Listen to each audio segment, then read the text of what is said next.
I'm Mike Moreau. I'm the co-founder and COO of Habu. Habu is a data clean room software company. We help brands collaborate around data for many use cases like measurement, attribution, helping bolster CRM data, many different use cases. And yeah, I'm psyched to be joined here today by Michelle Horowitz, CMO of Blink Fitness. And I could do her intro, but she'll do it better than me. So I'll turn it over to her. Hey, Mike. Hey, everyone. Happy New Year first. I'm really excited to be part of the Kickoff Summit for 2022. We made it through to another year. It's kind of awesome. I am currently in the health and wellness and fitness space, working for Blink Fitness.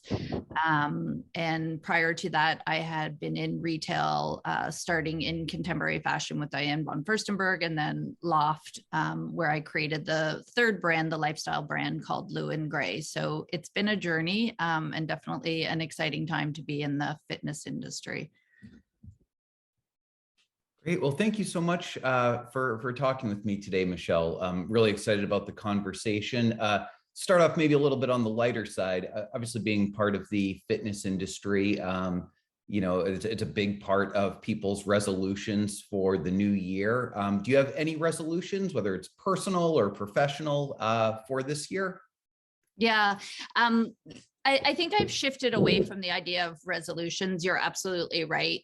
January is always a tremendous time of the year, particularly for this industry and probably health and wellness in general. And people are kind of rethinking where they are and versus where they want to be. And obviously COVID and all of the implications of it have kind of changed that mindset. But I think I've shifted from this idea of resolution to maybe more intention. There's somebody on my team that read this fabulous book called The 5 O'Clock Club, and just really about how you start your day and kind of the idea of habit stacking. So I've tried to become a lot more intentional, maybe even inviting the idea of meditation into my life. That will be a big step, but I think we all know how important mental wellness is. So just trying to act with a lot more intention and really take advantage of those early mornings to sort of get my day set in the right way. Yeah, no, that makes a lot of sense. It's a great way to approach it. Sounds a lot better than a traditional resolution. And you just recently, you recently completed 2 years at Blink, and I was just wondering, what has this been like for you? I mean, when you came into the role, it was pre-pandemic. You must have had one set of expectations and thoughts about what you were going to be doing, and then obviously the fitness world's been impacted probably more than any other industry. I just love to hear sort of how your mind shift was going from when you took the role to when the pandemic hit and, versus today. Yeah. I mean, there's definitely been a lot of industries that have been hard hit. Hospitality is probably another one, and, all of the ramifications around COVID. But, when I started my role, it's actually just coming up to almost 2.5 years. So it's even more, but, it was early fall 2019, and the organization had just added, or we were in the process of adding in 2019, 26 gyms to the portfolio, which also included new markets, which was super exciting. It's a tremendous growth. We're just over 100 gyms right now. So that 2019 was really still about growth. We had just added the app actually in 2019, January 2019, we had introduced the app, which turned out to be a really big blessing.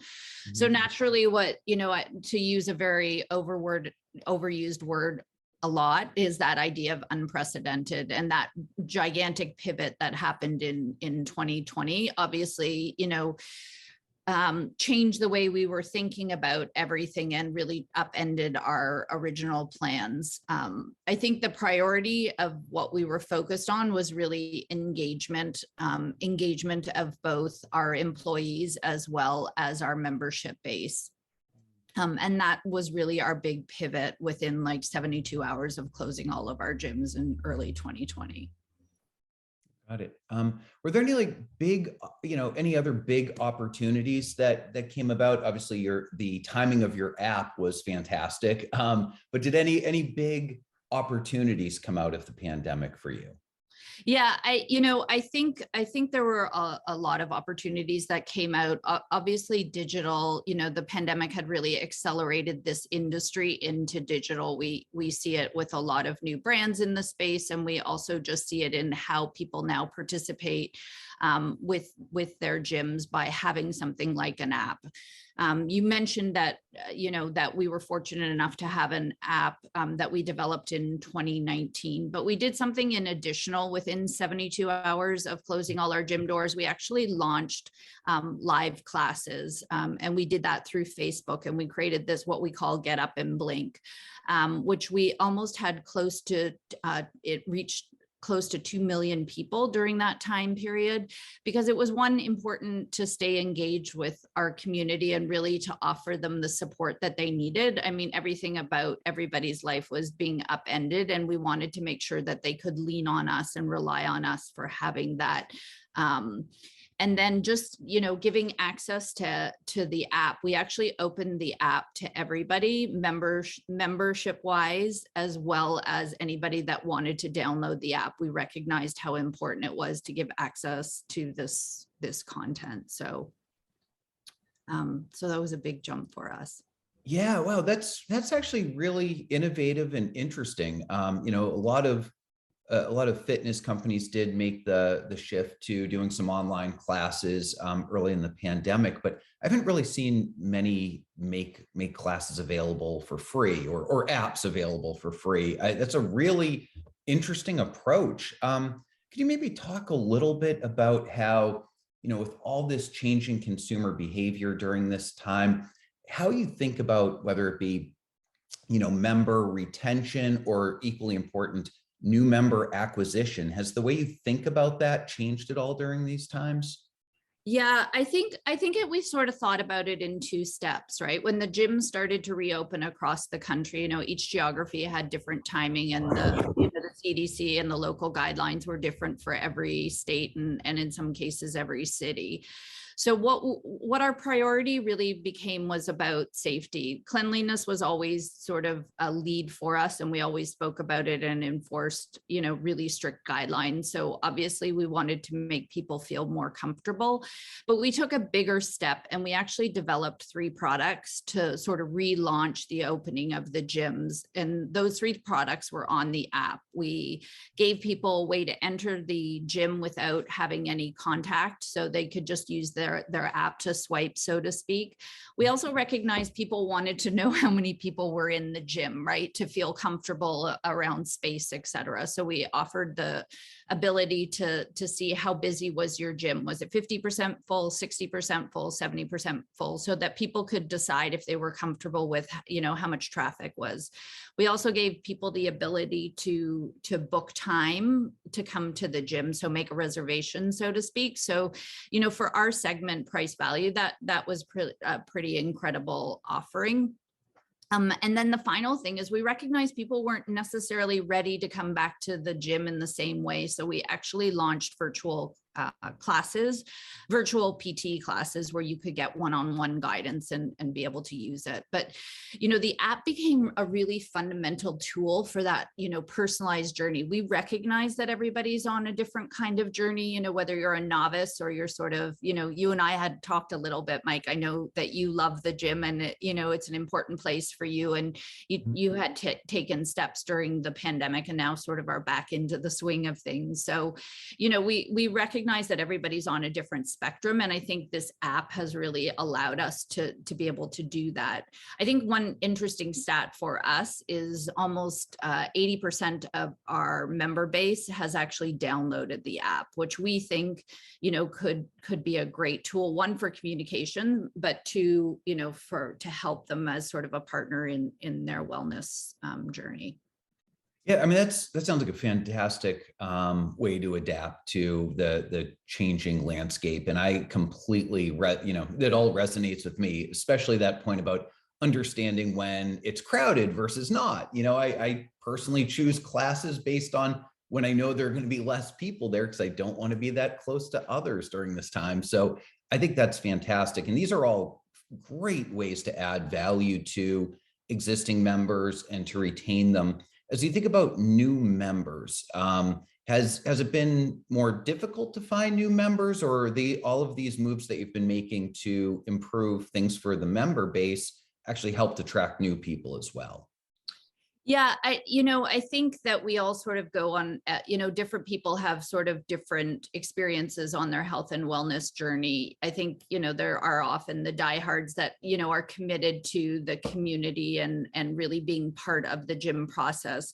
One thing that we took on, which I think you'll appreciate, and I'd love to tap in and sort of get your subject matter expertise, was really understanding who we were attracting, who attrited, and people. We actually gave our members the option to freeze their membership as well during this time period till they felt comfortable coming back. So I think what was interesting is that we were constantly surveying and talking to these different consumer bases or these different cohorts to really understand where they were in their journey and with their comfort.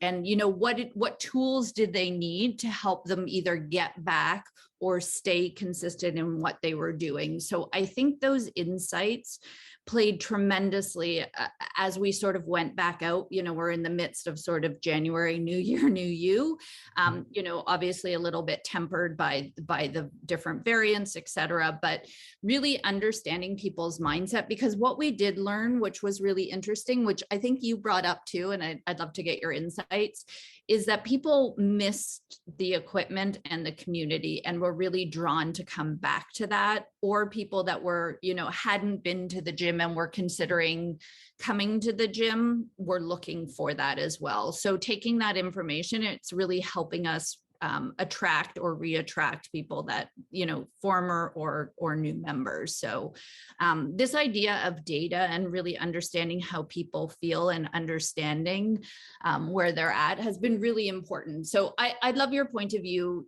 from, are there best practices? Like, what are you learning from a lot of companies about really understanding mindset? Because I don't think we're at stasis yet from our consumer, about like, the in-gym versus the app. Do you have ideas you can share with us of sort of what you're seeing with some of your consumer audiences? Yeah, absolutely. So it sounds like what you've done is just it's fantastic around collecting first party information, meaning understanding your members, what makes them tick, what's going to give them the experience they're looking for. So all of that is great. And it sounds like you're way ahead of the curve on that front and really understanding what makes these people tick. I'd say it varies a lot. It depends on the brand that we're working with or talking to. For those that have that direct first party relationship, running the exact play you just did is perfect. A lot of brands don't have that type of relationship with their consumers, and their customers. So in those cases, what we're seeing more and more is they might have a partner or another company that they have some relationship with. It could be an advertising relationship, could be product placement, could be many different things. There are many ways that different companies have relationships with others, and they'll start to tap into the insights that those companies have about consumers. They don't ever share, personally identifiable information or anything like that. But as you start to understand what makes somebody tick, you do want to start to tap into different data sources. And, if you were wondering, just hypothetically, for example, if you wanted to know what types of food are Blink Fitness members eating outside of the gym, like what's important to them, you could do a partnership with one of the food delivery services and actually better understand, okay, our customers, those that actually prefer to be in the gym versus at home, actually have healthier eating habits than those who don't. Or these types of people tend to be spending more money on streaming services at home versus going to the movies. So there are all those types of relationships to really bolster what people know about their consumers. But it sounds like you've really tapped into the things that are important to your customers. And I think it's something a lot of people struggle with. They know what they want to know about consumers, but actually finding that data and getting to that level of granularity can be a challenge unless they've been at this for a while.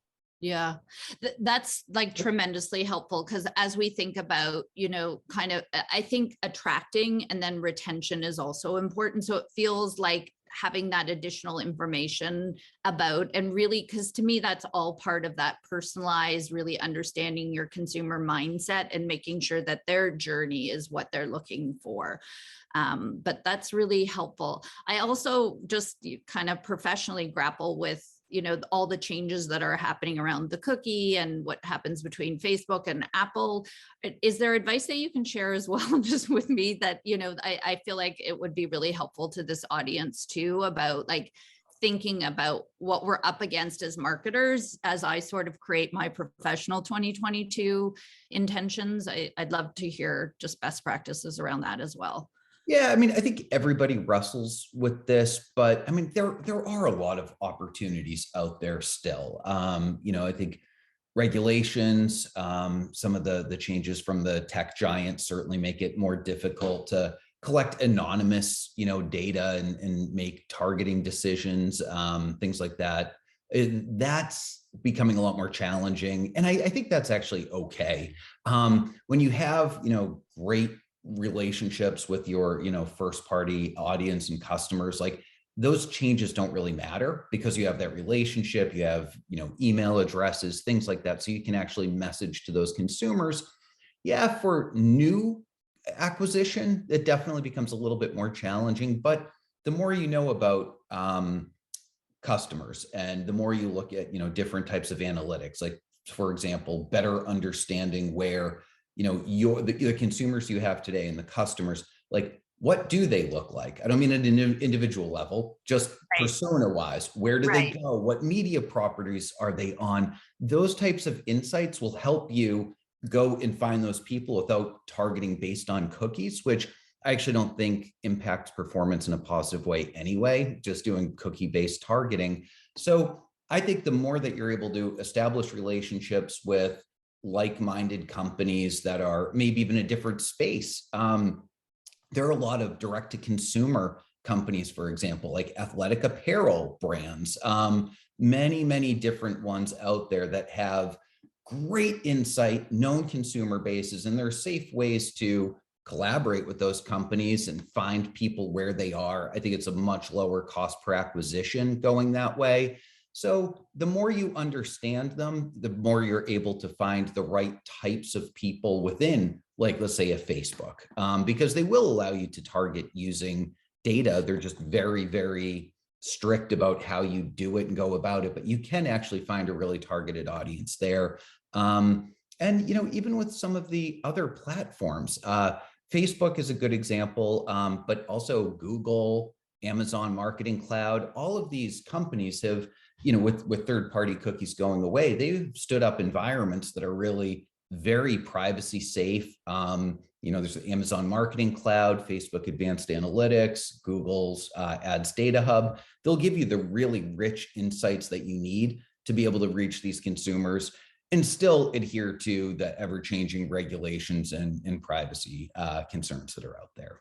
Yeah, that's super helpful. I also think a lot about testing new places to look for consumers. We did a lot of testing actually last year with TikTok, just recognizing that, the music, the movement, it's a natural place for a lot of our audience to do. So looking at other opportunities has been interesting too, for just kind of testing and iterating on those tests as well. So from both an advertising and just content creation. So, but that's really helpful. Thank you for that. Yeah, I mean, there's no shortage of opportunities. I mean, yeah, doing things the old way isn't possible anymore, or won't be soon. But I think that's actually for the better. I mean, we're seeing a lot of brands do really creative and innovative things on new platforms, trying new moves, and it's working for them. So I'm not discouraged at all by these changes. I actually think they're good for the industry.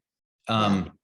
Actually, speaking of good, I did want to go back to a point that you made earlier, Michelle, that I thought was really interesting around the importance of mental health. And, I've noticed in some of your market messaging, there's sort of a mental health overtone that's like, in addition to the physical aspect. I was just wondering if you could expand a little bit upon how you're thinking about mental health and how you market using that type of messaging. So I think it's so appropriate right now and really, really interesting.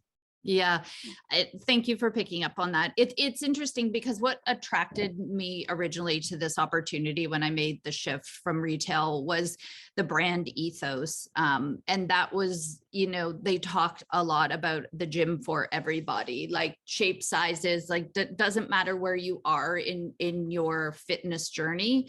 But they also, the ethos and what we say in a lot is that it's mood over muscle. And it has been since the brand has been born, is really, it has focused on the feeling that you get and sort of what it allows you to do rather than necessarily all of the physical implications. And I think that is like reflected in the journey that you go on when you enter one of our gyms. It's very comfortable. It's very warm and welcoming. You hear the music but you see, all different kinds of diverse,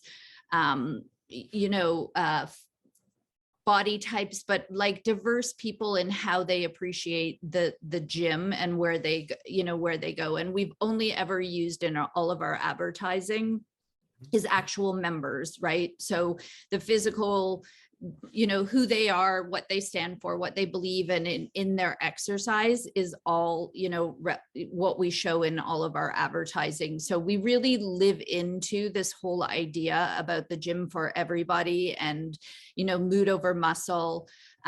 It's so important. And the irony is now, it's wonderful to sort of be part of this movement towards the mental wellness of our health and wellness journeys for each individual. And we all recognize, both as employees and consumers in our family, how important mental wellness is as well. So for me, it's incredible to be part of a leadership team that, believes in that, but it's really what the brand was built on. So, it's nice to be in vogue, I guess, right now. So no pun intended on my fashion background, but it's an incredible sort of movement that we've created at the company. And you can see it on our social channels as well. Like, most of our content is actually user generated in addition to the, campaign work that we do with our members. So you can really see it's a really great reflection of what you experience in our gyms as well.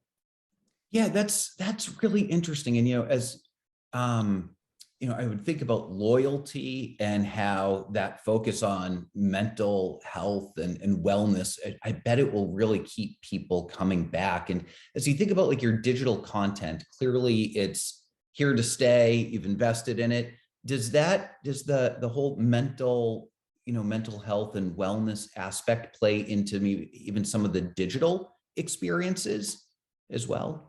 Yeah, it's interesting because when we talk about the app, I think that people don't realize, what the app was built on 3 pillars of healthy and balanced living, right? There's the physical exercise that we provide, all different kinds of partners from active to Swarkit to Daily Burn to Zumba, but we also actually provide nutritional, you have access to tons and tons, hundreds of thousands of articles, in and around sort of recipes, just thoughtful food. And then I think the most important, what you're really tapping on is the mental wellness. So we have the meditation, the yoga, the relaxing. So like having all of those components has been such an important part of building out this app and really providing people. And we really pay attention to the content that our users are using, and really also try to highlight when we see people using different aspects of the content to bring it to the forefront. You know what it's like when you go onto a site and there's an overwhelming amount of content, like where do you begin on that journey? So part of what we try and do too is curate that content so that people can find it. But if you go to our blog, if you go to the social channels as well, we've created content. We're very specific in creating the content for each of the channels, making it relevant for that audience and also for just, the consumption of it on that. But what we find, that people share the most and save the most is those sort of bite-sized pieces of content that are usually either mini workouts or also like those health and wellness, mental wellness areas as well. So Yeah, that bite-sized piece is key. It's I think it's what keeps people coming back. You don't always have half an hour or an hour to dedicate. Even if it's Exactly. 5 minutes to wellness, it's better than zero. Exactly. We talk about snackable content a lot, right? Like how to create that right snackable, because I think people that sort of snack on Instagram are different than people that snack on TikTok. So just understanding how to create that content to make it relevant for the users. Got it. And we do have one question before I dive into that. I did want to ask you one more question. Is, you think about others in the fitness space. I mean, how do you think fitness companies should be thinking about partnering with other companies? I don't mean specifically around data or anything like that. I just mean in general. There's so many companies looking to work with the same clientele. Like, do you think about partnering with others, whether it's like food companies, like the food delivery services, clothing companies, et cetera? It just seems like an attractive opportunity for the industry, but just love to get your thoughts there. Yeah, you're absolutely right, Mike. We're constantly, we actually launched an e-commerce apparel site. So we have that now. We launched it at the end of the year. It's doing quite well, where we have our own design, branded apparel that's available. But we're always thinking about partnerships across the board. We're always testing for products that we make available in gym, especially around nutrition, like what makes the most sense, what's the most delicious, what, also has benefit, health benefits as well for our consumers. So we have an amazing team of people that are constantly kind of out there and seeing what's new, what's interesting. I'm sure you can appreciate too, like just how many companies have bubbled up around this area. I think just staying on top of it is definitely something that's top of mind for the team, both from the retail perspective in store, in gym, as well as on the app. We're always paying attention as well. Terrific, thank you. And I will go to the Q&A just so I'm sure to get to some of these questions. There's actually a question around the app. It's a 3-part question, so just answer what you'd like out of this. I'll read the question to you, and Okay. you can pick and choose. How do you use the app? What are the top 3 features to drive members in that you use? How do you market the app to get downloads? And did Blink do the technology development? So pick and choose whatever parts of that you'd like to answer. Yeah. So yes, I'll go backwards and whatever I miss. It was developed before I actually came to the organization, but it was developed in-house.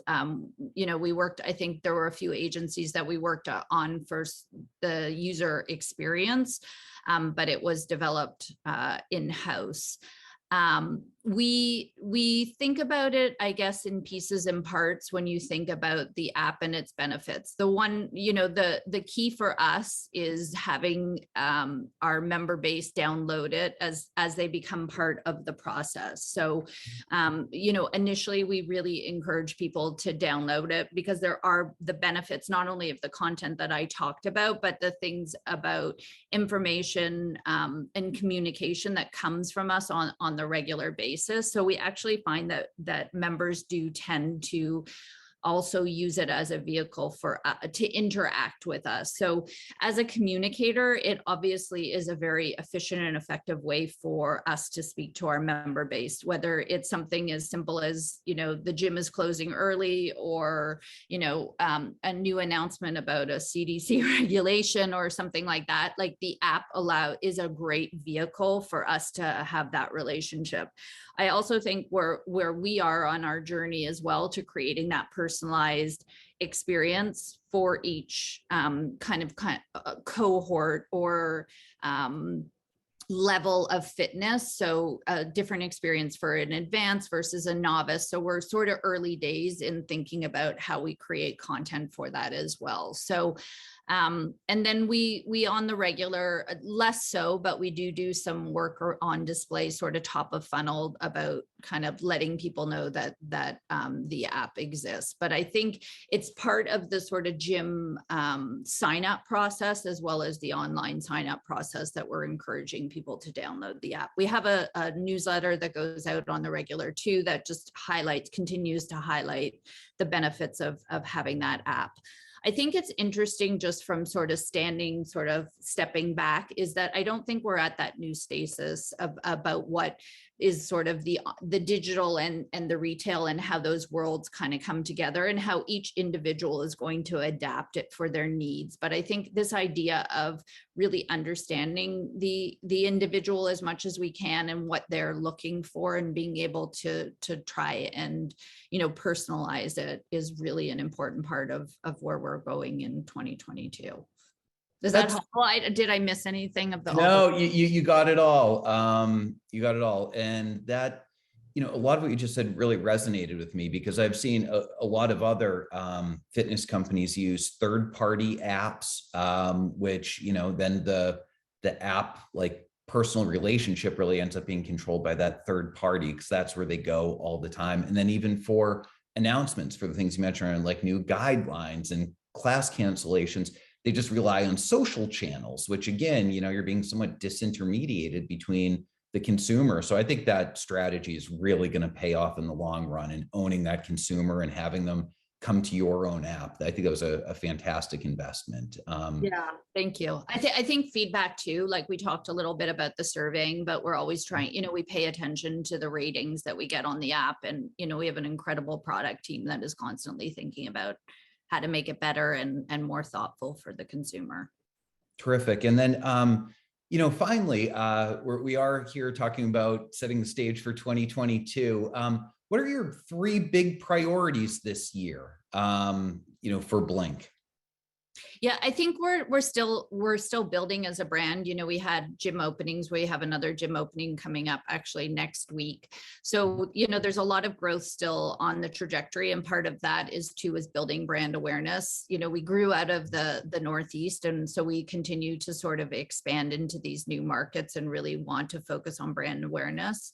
The second thing is kind of my philosophy around testing and learning, and really continuing to stay sort of ahead of understanding who our consumer is, or who, potential consumer could be, and just being really thoughtful about trying to either improve as a practice, the marketing element, or the experience that our consumer is having. And then the final thing is just member engagement. Like, we do our best work when we're keeping our member engaged and providing the content that they need, whether it's on the social channels or the app. So just staying kind of with that, member centricity, consumer centricity, just continuing to provide best practices around that as well.